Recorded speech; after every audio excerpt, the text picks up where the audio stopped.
Seconda corsa, cavalli di 4 anni sulla distanza del miglio. Hector Jade, Eclisse NP, Elgin Baylor, Ellie delle Naldine, Energy Adri e Teniest in prima fila, Elegante Adri e Estense Nib in seconda. I favori sono per Eclisse NP numero 2, macchina che accelera, partiti con Eclisse NP ed Teniest in lotta. Eclisse conquista la testa e Teniest cerca posizione alle sue spalle, operazione che riesce in breve, mentre rimane all'esterno scoperta le Naldine, che non ha trovato posizione alla corda, e in terza però sbaglia il numero 1 Hector Jade.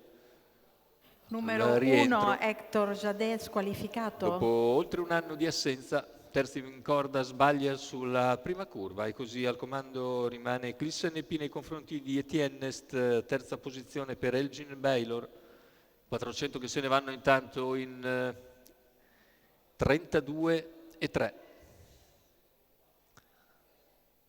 Più indietro si è sistemata le linee delle Naldine, mentre all'esterno c'è la progressione di Estense Nib, scusate, che progredisce sul battistrada dopo 600 metri di gara completati in 49.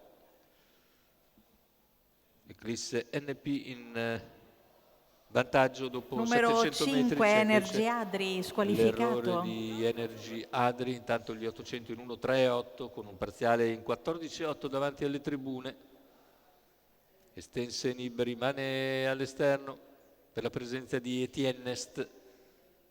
Contatto Elgin Baylor, gli altri hanno perso contatto invece e il chilometro se ne va in 1.19.2 con tranquillo al comando Eclisse NP. In seconda posizione sempre Etiennest,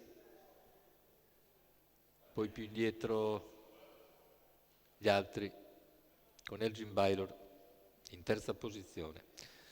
Intanto completamento della curva conclusiva con Eclisse NP che controlla la situazione. Numero entra 7 nettamente Elegante in testa, addirittura d'arriva Eclisse NP nel finale. Viene a concludere facile, mentre per il secondo posto ancora Etiennest tiene a bada i tentativi di Elgin Baylor. 1.17.3 ragguaglio conclusivo, un doppio 30.2 per gli ultimi due quarti di gara. La vittoria netta per